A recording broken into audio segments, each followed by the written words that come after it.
whistles on this. Everybody, welcome into Proline TV for the inaugural baseball preview show. We don't even have a fancy name for this yet because we're throwing it together on the fly. Joined by the legend Jim Feist. I'm Tony Mejia, and this is going to be a baseball show, so we'll talk a lot of baseball. We'll do some analysis on what's going on, but for the most part, since you can get that stuff elsewhere, we're going to talk about how we bet games, what philosophies go into it, how we're right and how we're wrong. And we have a 3-game sample size, which for a lot of people is sufficient enough to say that baseball is changing and the sky is falling because the Yankees scored a bunch of runs over the weekend. And we'll talk about that. Jim Feist, thank you for joining me. We're going to do this twice a week, hopefully. And if we can't do it, somebody else on Proline TV will pick up the baton and run with it. How was your baseball betting weekend? Because I know we had some irons in the fire in other sports. Thank you, Tony. And this is going to be a lot of fun. Baseball's been good to me the last 10 years, but 8 of the last 10 years, I should say. And thank God I had a weekend where the Sweet 16, Elite 8 were very good to me. But the first couple, the round of 68 and 64 and 32 were not. So I made up all those damn losses and came back with it, ended up very positive. What does it say? The saying I have is, if you can't get comfortable with being uncomfortable, you shouldn't be doing this business, because it's an up and down ride, an elevator ride. But baseball, I'm happy for it to be back. We're going to talk about how we can bet baseball when the lines are made by the starting pitcher, but the starting pitcher only lasts 5 innings. So how do we get around that? Because then we get to the bullpen, and there's a lot of ways to do it. We've kind of figured it out. Like I said, 8 of the last 10 years has worked out. But you know a lot more about the ins and outs of baseball and the players than I do. And we'll go from here, and we'll have a lot of fun, make a lot of money. Absolutely. That's the goal. And look, the structure of the show is going to be a slight look back at what has transpired over the past 3 days, considering I believe we're going to be taping these on Mondays and Thursdays, and then mostly a look ahead to the series ahead. So we're going to have a series prices segment. We're going to talk pitching matchups that we see going forward. But as Jim mentioned, because this is a brand new show and it's a brand new season for baseball, we're going to talk philosophies a lot at the onset of this. And you referenced it, Jim, in terms of how we bet the game. And I'll tell you what, I took a hiatus on betting baseball and really monitoring it for a while. Me personally, I'm a basketball guy. I covered the league for CBS Sportsline back in the late 2000s. And so that took up a ton of my time, to where I dropped the ball with baseball and just said, well, I'll watch a game here and there, but you can't really make money betting doing that. So you kind of have to plug in, and middle of last decade, I plugged back in. And then when the pandemic hit, it really changed some philosophies, because I started betting daily, because at that point, you don't miss something as much as you do until it's gone, and sports left. So it was basically, I'm going to bet Korean baseball and Japanese baseball. I think a lot of us did that. And then you're stuck, first of all, not knowing personnel until you watch them for a while. And then it doesn't matter if you're playing baseball in Indonesia, India, cricket, whatever. You can't trust the bullpen. You can't trust the bullpen in the United States. So my number one rule on betting baseball is, I'll bet a game, full game. I'll bet a team first 5, but a total, it's black and white at this point. If I'm betting the over, it's over the full game. If I'm betting the under, it's first 5. And now you can bet first 7 too, or first 3. What do you have? You bet first. I didn't know you could bet first 7. Is that right? Yeah, some books will carry first 7 and first 3. I didn't know that. I've seen them pop up in different places. So, I mean, with the influx of sports books, and obviously, a whole nother topic of that, you should diversify your money in different books so you can get the best lines. But, there are now books that, so long as they don't cut off your action and they pay out, you can basically trust, because they make numbers and want to stay in business. It's so funny you bring that up. The other day we were having lunch after the pizza show that we do every week, and we call it the pizza show. It's at Dom DeMarco's restaurant here in Vegas. And one of the guys is a pretty big professional bettor, and he keeps getting X'd out of the casinos. They won't let him in the door because he keeps beating them. And I said to him, I said, how the hell do you make a living when every place you bet, they cancel your bets or they throw you out and then you got to find another. He said, because I have to bet through beards. I have to send people in with my money to make the bets for me so they don't know it's me. And I remember years ago where Billy Walters had to do the same thing because nobody wanted to take his bets. This is not such an easy business to make a living at. No, it's wild. And it becomes habitual that books know already they're going to take 80% of people's money. So it's easy to spot the 20% that's going to do the same to them. That is how things work. Let's talk about the first 3-4 games of the MLB season. How about those baseball bets? Well, no, baseball bets in terms of what? Because you didn't answer the question. Do you have a rule like my rule? Unders only. If you're betting the under, it's got to be first 5. Do you have something like that baseball wise? Well, if you're betting the starting pitchers, first of all, you can bet against the starting pitchers too. You don't have to bet on them. The lines are made by the starting pitchers, but if you get a starting pitcher that has a terrible analytics say that he just can't get anybody out. He hits the hard contact is there and everything else, and he's going to start the game, and the other guy on the other side is going to do the same thing. I'm going to bet the first 5 over because they're probably not going to get out through 3 innings. So yeah, I can bet over or under based on the starting pitcher, and that would be in the first 5 because that's all you're going to see those guys. And some of these guys can't last 2 innings. And there's a lot of people that just bet first inning, whether they're going to score in the first inning. And that's based again on the starting pitcher. They don't think, this team hits this pitcher, so we got a pretty good starting lineup. We're going to try to get a first run. So they bet the first inning, and that's all they bet in the game. So there's a million ways now that you can bet baseball that wasn't around back in the Bob Martin days when 60, 50 years ago, 40 years ago, where you can only bet. The only thing you could bet was the side, full game side, and that was all you could do. And then they added the totals. And there's so many ways to beat the game now because of, like you said, there's a lot of books out there that have legalized it in states. The problem is if you win too much, they cut you off. So That's the other issue that we don't get to talk about too much because the professionals do have a problem with that. I've been X'd out of a number of them. And unfortunately, I have to bet through beards at times as well. Well, the way numbers are made these days, it seems like a handful of books, make numbers. I know Circa does. Obviously, we have offshore books. A lot of them come out first, and then everybody else just copies. So these early numbers, I've always said, and again, I'm going to reference the NBA a lot on this show, or basketball in particular, but I think that lines are softest, and football too. Lines are softest early in the season because I don't think it's books want to give away money early just because they know they'll make it back later. But if you're making a number for both sides to bet early on, you tread lightly. And so it was interesting that we saw our first number on a total full game under 7 this season with Paul Skeens facing Sandy Alcantara and the Miami Marlins and Pittsburgh Pirates playing down in South Florida. And sure enough, that the rule that I have for myself, thank goodness I follow it, because the first 5 innings, I believe it was 1-1, maybe 2-1.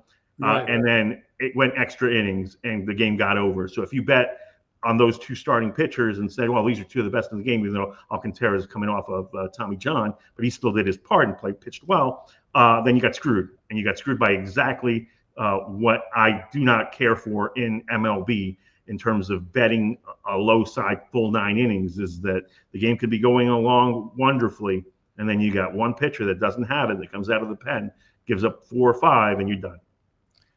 Absolutely a good rule. If you're betting the pitchers and you like the pitchers, you bet the first 5 under. That's definitely the right way to go. The problem with it is if it becomes too popular, and this, I talk about everything from a betting standpoint because I'm really more of a bettor than I am anything else. So it's the books learn this is what you're doing. They lean to they do things with the prices and make it too expensive. And like they did this year with the teasers in the NFL. And they made the prices. I mean, instead of laying 120 on a teaser, you're laying 140. I mean, now you're talking a big number. So, you make a $1,200 bet versus a $1,400 bet. That's a huge difference over a long period of time. Well, if you're a novice bettor and you just got into MLB and you said, I'm going to bet the two teams that everybody knows are the evil empires, that everybody who spends the most money, you are swimming in it right now, because the Yankees are 3-0 and the Dodgers are 5-0 since they started with a 2-game sweep of the Cubs out in Asia. And look, the Dodgers actually had to sweat a couple. I think the opener went extra innings. Tanner Scott blew a save. They got the best bullpen I've ever seen. But Mookie Betts had a parasite in his stomach or something, and everybody's saying, "Oh, you can't let him start the season. He's got to start on IL." And sure enough, he hits like a home run or two in his first few at bats, despite not even playing with the Dodgers out in Japan. And then the Yankees, they're 3-0, and everybody is up in arms because they're using something called a torpedo bat.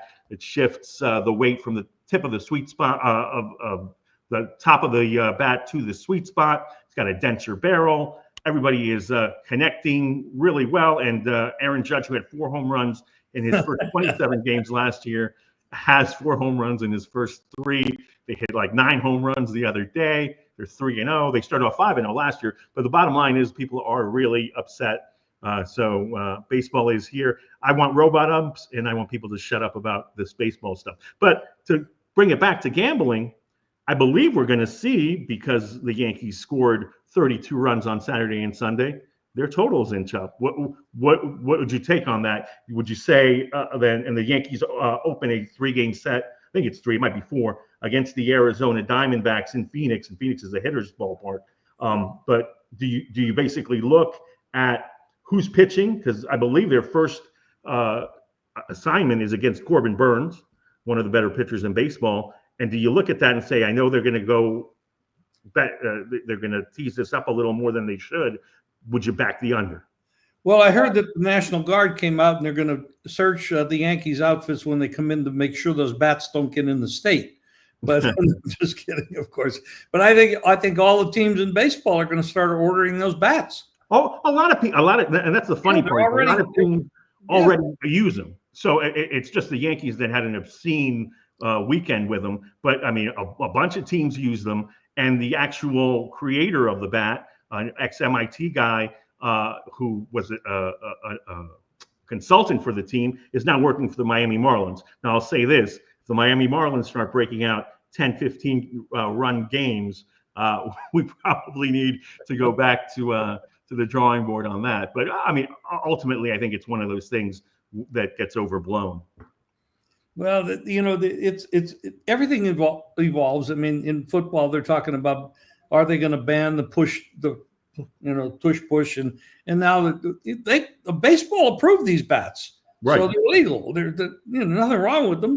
So all the teams should get them, and then the totals are going to go up. You're going to have more exciting games, and all these sports have wanted to have more scoring, and whether every sports want more scoring, they want more action, because even though soccer fans are happy with 1-0 games, but our American fans and American sports, they want a lot of scoring. So it's a whole different culture, and they want that.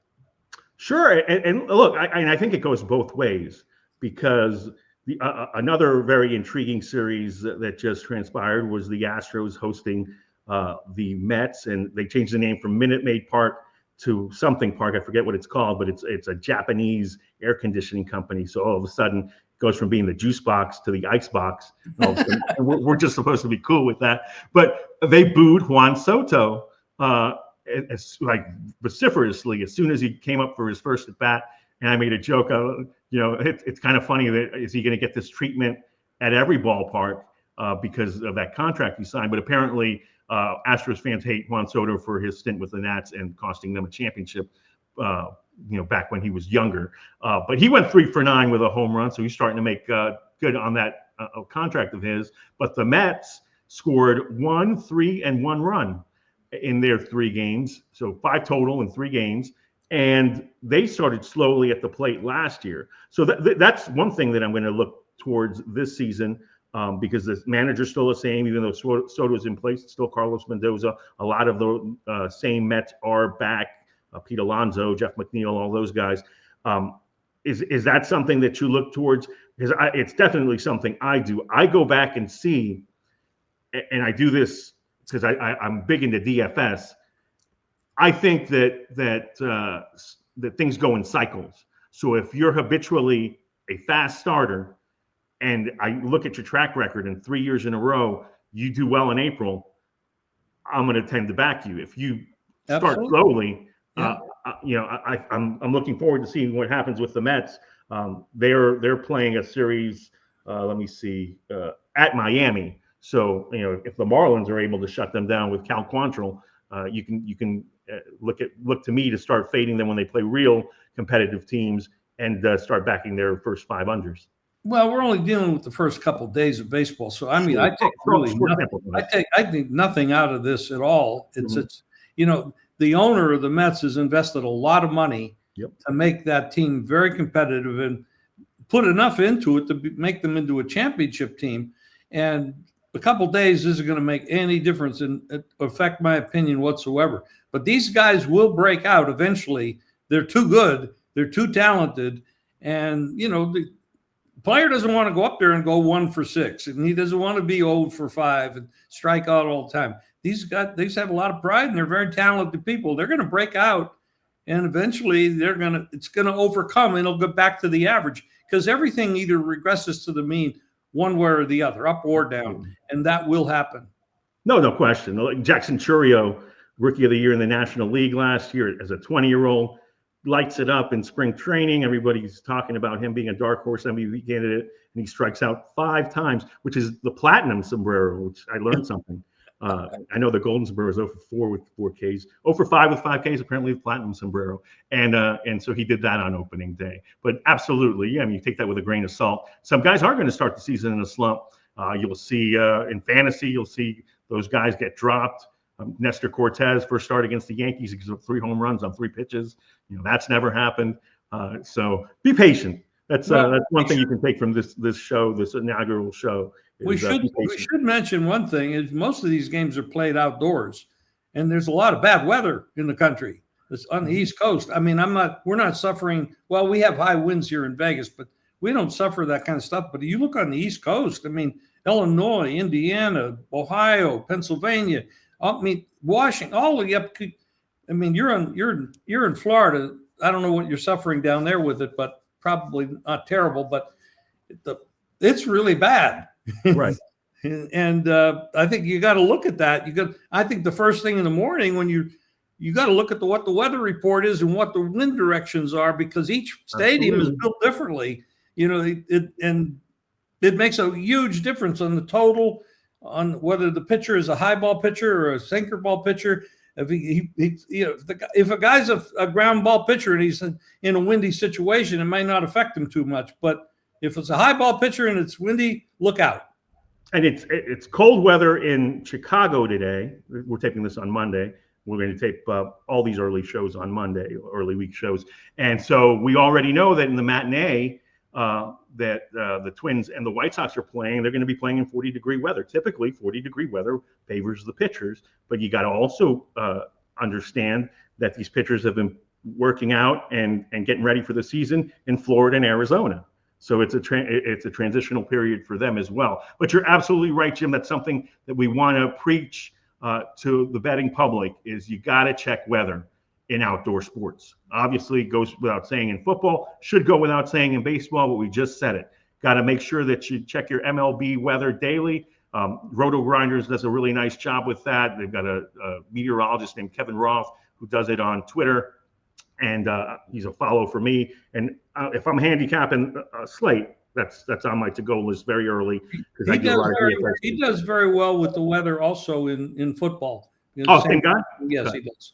Yes. So, yeah, look, that's absolutely a must, because if you're betting totals, that is half the battle. I mean, you have to know both teams are playing in the same conditions.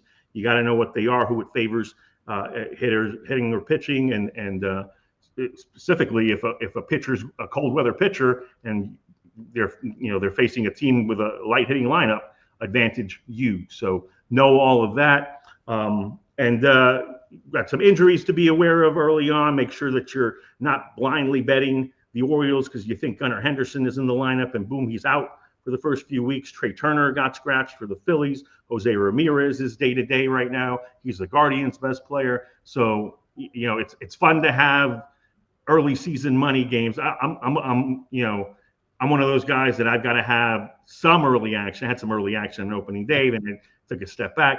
I'll have early money on some first preseason game because you miss football so much. You got to bet on it, but just be responsible and know who's playing. That's the key. I mean, even we were talking about this offline, Jim. There's the basketball tournament, the college basketball crown going out in Las Vegas. You got to know who's on the team before you. Oh yeah, we could get into that. I mean, we shared some text on. I mean, there's teams that have no players. Yeah. I mean, the entire Robert Morris squad is gone. Indiana's team is gone. I mean, there's one team, and I can't even remember the name of it because I'm not betting it, but they have no guards. So they're going to use a guy from Europe that never played guard. He's 6'7". He's going to be their guard, but he's never played that position, and they're going to play today.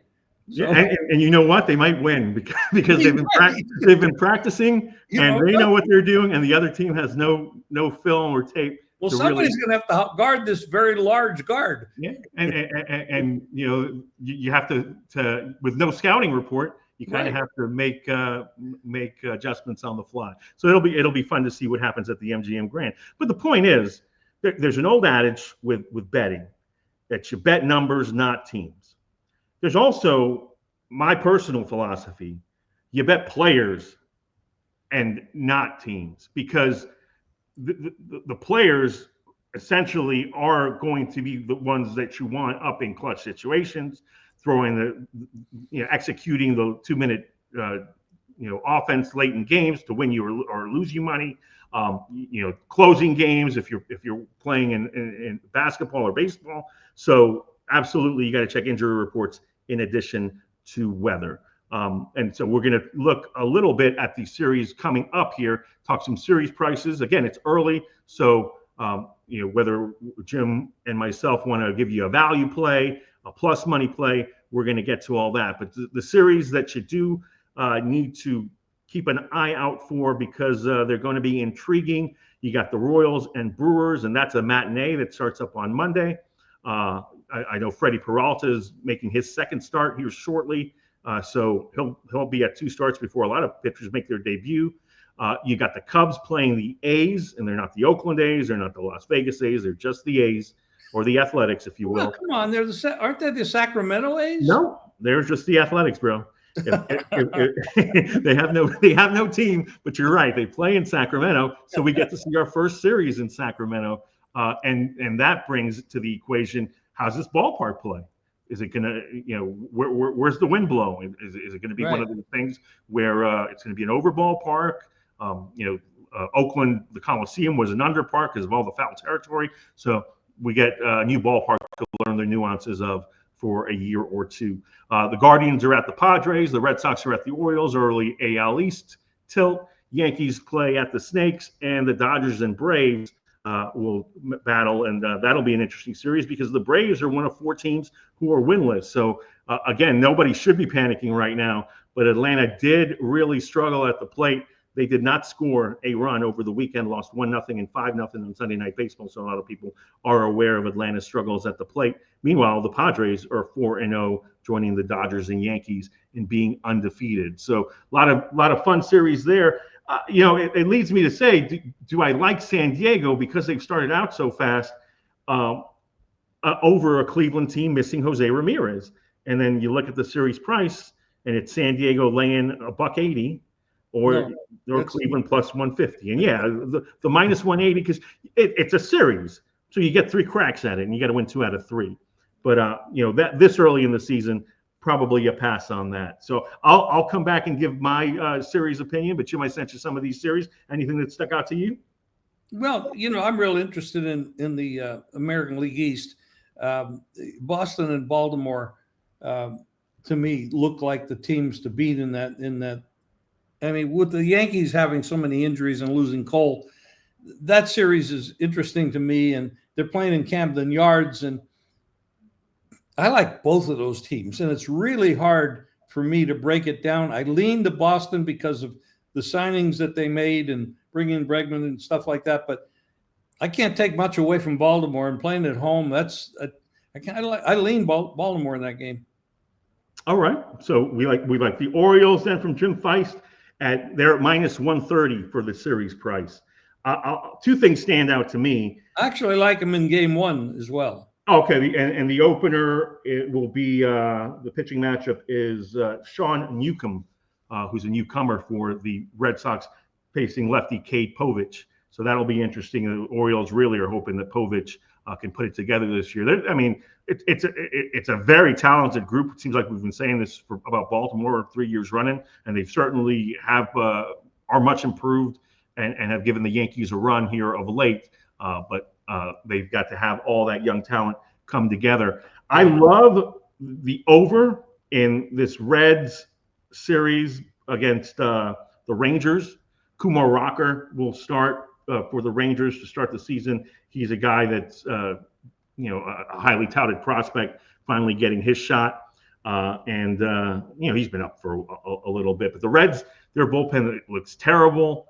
The Rangers, they got a lot of weapons. I might even say I like Texas as a road series price money line. It's basically a pick 'em, 110, 115, depending on where you shop. And the other series that I kind of like, and again, this is certainly contrarian, is the Marlins. Because the Marlins have started really well, despite the fact that you can't name anybody on their team. I can because I'm in a league, a fantasy league, where you keep players from one year to another, and my team was stacked to the point where I could only afford dollar players in my auction. So I threw out Marlins that I knew would play every day, but that nobody would have heard about. So I have Griffin Conine, Jeff Conine's son. I've got some other guys on my team that we'll hope for the best with. But yeah, it's essentially a glorified minor league team playing the Mets. And two things to know about Marlins Mets series. It's mostly New York Mets fans in South Florida. That's true. Yeah. So it's a road atmosphere for the Marlins. But I mentioned the Mets' early season struggles last year. The Marlins won a couple of tight games, albeit against the Pirates, and you're getting plus 180. So worth some pizza money there to have the Miami Marlins stun the Mets a couple of times. Again, all you need is 2 out of 3, and you win that series, and you're getting nearly double your money. So that will be my series price play. Fade or follow. But if they do win 2 out of 3, then you can double your investment. But I really like the Rangers and a lot of overs in that Rangers-Red series. Okay.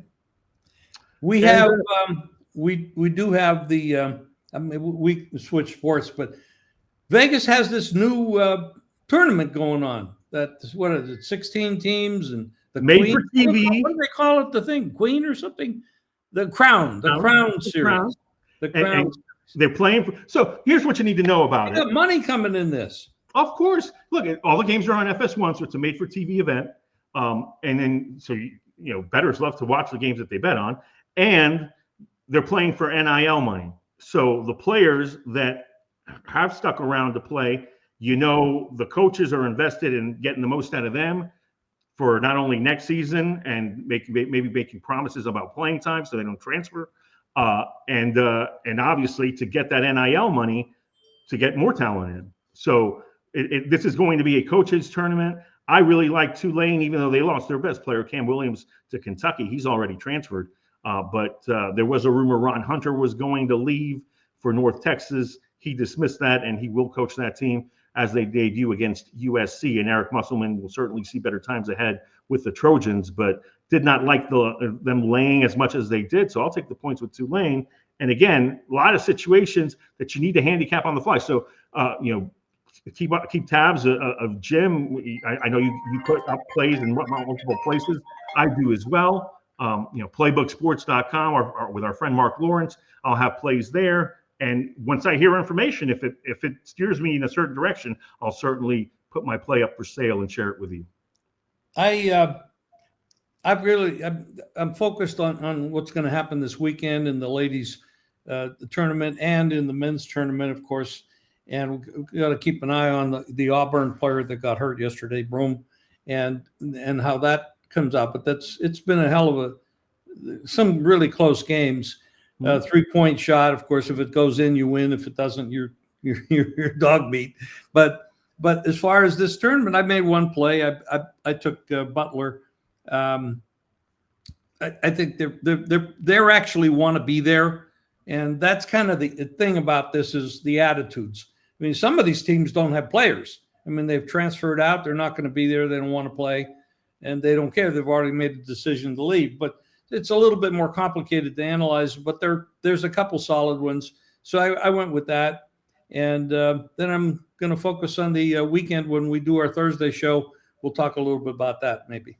Excellent. And yeah, look, to wrap up this early basketball tournament, you've got your games on Monday and Tuesday in the quarterfinal rounds, and you're going to be able to tell who's best adjusted over the last few weeks, because that is, I went to UCF. I follow their program a little differently than I do other programs because I actually give a shit about what people are saying about them on message boards, where the others I dismiss or make fun of. And it really annoys me when our fans aren't knowledgeable and say, why are we even playing in this garbage? It's even worse than the NIT. Well, look, geniuses, you get to practice with your team an extra couple of weeks. Doesn't matter if guys declare for the draft or whatever. It benefits your program. It benefits your program to be on television. So as far as the on-court product is concerned, we'll see what Johnny Dawkins has come up with. 15 other teams in the same situation. And ultimately, one will win the crown, and one will benefit their program with NIL money. You mentioned Janai Broom. The MRI came out negative, which is great, which is why we saw him hit that 3-pointer in return. The way that injury transpired, and full disclosure, I had to follow it on Twitter because we had a tornado warning, and the guy, poor weatherman, is like, hey, I have a bracket too. The FCC says so long as this cell is in the area, I have to be on here. So he interrupted. All of Orlando did not get to watch Auburn and Michigan State for about 10 minutes. So really? I'm sitting there, and I was texting with you at the time, and you're like, oh, I hope this kid from Auburn's okay. I said, who? I'm looking at, and sure enough, it's Janai Broom. And so then I got to see the final minutes. But, seeing the injury, with people putting the video up, as soon as it happened, I said, "Oh, this guy's done it," because I can't even tell what he did. It looked really bad. It shoulder, elbow, knee, it all looked like it was out of jack. So yeah, we'll see what happens. Then he did come back on the floor, but he didn't use his arm at all. He was playing with one arm. And you figured he caught an injection because he hit the shot. He looked like he was out of. He was not feeling any pain for a little while, and then probably stepped back in, and Pearl pulled him, and he was in and out of the lineup for those last few minutes. But yeah, definitely a situation we got to monitor. Again, taping this on Monday, so we do get UConn USC in the women's game on Monday night. I'm rooting for UConn, even though it's a terrible situation that USC lost Juju Watkins earlier in this tournament. But I think things are shaping up nicely for Gino Auriemma. And again, the women's college game is growing. Our producer, Greg DePalma, is probably not going to like this, but we probably will have a WNBA show because Jim and I really like it. And for some reason, Greg doesn't want us to talk about the WNBA, and we both like it. We both make money betting it. I don't understand. Yeah, well, money talks, brother. So all these situations, when the lights are on, it seems like these athletes are stepping up, and the names that we've heard. Paige Beckers put on a Steph Curry flurry the other day, and scored 40. And anytime she touched the ball, you're like, oh, that's going in. So definitely worth watching. And obviously, this is a baseball show, so we will follow along right as you follow along, because early on, like I said, wanted to bet opening day, had some opinions, bet those. It was about 50-50 proposition. And then a little wait and see. And now we'll get back into it. And as these games, unravel from day to day, and the marathon, the 162 game marathon sets in, we'll be able to make some determinations and make you some money. Again, the plan is for a bi-weekly show. We hope you will join us. Jim, you got any final thoughts? Just keep your head on straight. And Mark always says it, don't bet over your head. You stay within range. I'll say what I said before. If you can't get comfortable with being uncomfortable, don't do it, because there's going to be a lot of swings. A baseball season is 162 games, and of course the playoffs, and you're going to have a lot of swings. I mean, last week I did a show, and the first thing I said coming out, and this is the truth, in college basketball, I had lost 5 of the last 6 days before that when I was doing that show, and then I've gone on a run and I won every day since. So it's the elevator ride. It's very difficult mentally to handle that. You lose confidence in yourself, and if you have customers, they're going to lose confidence in you. And then when you're winning, they get too much confidence in you that you're going to do that all the time. Right. The problem is this is not a consistent thing. It's like going to the crap table. You're not going to get your point every time. And you just have to stick with it, manage your money. 2% of your bankroll is all you should ever bet on any game.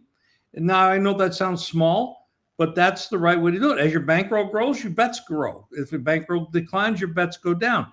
You have to do that. You got to. I've done this 6 decades, longer than you've been alive, Tony. And so it's not easy to do, but if you do the right things, it's just like anything else. If you do the right things long enough, you'll come out with the right conclusion. No doubt. And I mean, look, it's always advisable. If you need a respite, take it. I got burned on Michigan State giving up a last-second three-pointer against Ole Miss, where they were up 6. You're laying 3.5, and the final score is a 3-point game. And boy, did that ball die on the rim. But I digress. You take Saturday off. Sunday, I went 5-0 in between the 2 Elite 8 games, and we'll look forward to this coming week. In baseball, you're going to have a game that you lose because a closer blows it, or if you're in the first 5, something happens in the bottom of the 5th. There's always going to be a game that you win like that the next time out. So again, stay even keel, not too high, not too low, and let's make some money. Hope you join us every Monday and Thursday, or when you watch it. If you watch these shows, I think they'll still be relevant enough to make you money through, for the weekend version through Friday night into Saturday, and obviously Monday into Tuesday. So we'll get this up, get it turned around. For Jim Feist, I'm Tony Mejia. This is Proline TV. Check out all of our videos, and let's all make some money together. Till next time, thanks for watching. And don't forget to like and subscribe, because that helps the channel. That does. Like and subscribe. Appreciate y'all. Take care. Great show. All right. We got in. And we needed to